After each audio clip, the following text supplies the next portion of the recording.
Donc aujourd'hui, on se retrouve pour une nouvelle vidéo pour vous présenter un roman court, riche en émotions, d'environ 100 pages, intitulé Eux. Ouais. Écrit par Patrick Isabelle, la maison d'édition Léméac Jeunesse. C'est l'histoire d'un jeune adolescent qui fréquente l'école secondaire. Il subit de l'intimidation dès sa première année sans raison particulière.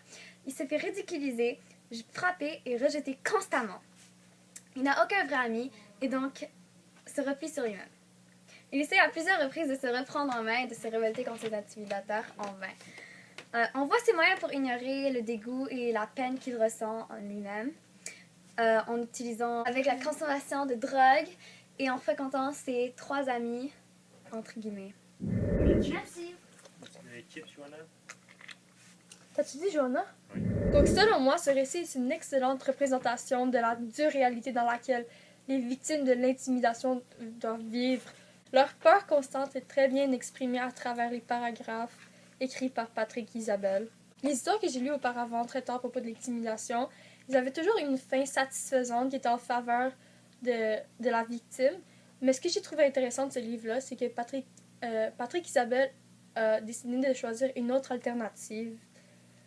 Et je trouve ça bien parce que parfois les histoires n'ont pas une belle fin, mais c'est la triste réalité. J'ai beaucoup apprécié ce livre car il m'a fait ressentir plusieurs émotions, comme de la tristesse et parfois même de la rage à cause de la méchanceté et l'inhumanité des intimidateurs de ce pauvre élève qui voulait juste vivre tranquillement et passer de bonnes années au secondaire. Ce livre m'a fait pleurer à plusieurs reprises, comme à la fin que je ne décrirai pas parce que j'ai pas envie de vous la ruiner. L'auteur décrit si bien les émotions de l'adolescent que même moi, j'ai eu le goût de me venger aux antagonistes de cette histoire.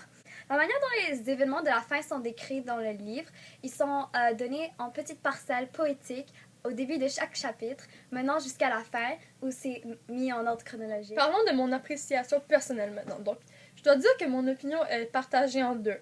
L'histoire m'a plu entre autres en raison de la représentation crue et sans pitié qui est réaliste de l'intimidation. Mais étant donné que je déteste par-dessus tout voir quelqu'un souffrir et que je peux rien faire pour l'aider, les parties où la brute est en action, elles m'ont vraiment touchée profondément et je n'ai vraiment pas aimé ça. Donc je comprenais la rage du personnage principal, donc j'avais peur pour lui et je partageais ses émotions et je dois dire que moi aussi j'avais envie de faire taire son intimidateur. L'auteur a fait un excellent travail en dénonçant l'intimidation. Il nous a fait comprendre la tristesse et les conséquences que ça peut amener.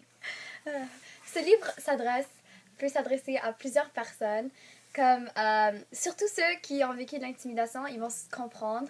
Et ceux qui se sentent seuls, ils vont vraiment apprécier ce livre parce qu'ils vont comprendre qu'ils ne sont pas tout seuls et qu'on doit chercher de l'aide quand on en a besoin. Quelqu'un m'a texte. Je suis populaire! Dénoncer l'intimidation. Merci. J'espère que vous avez apprécié notre vidéo. Et Tu peux m'aider. passez une belle fin de journée. Bye! Bye!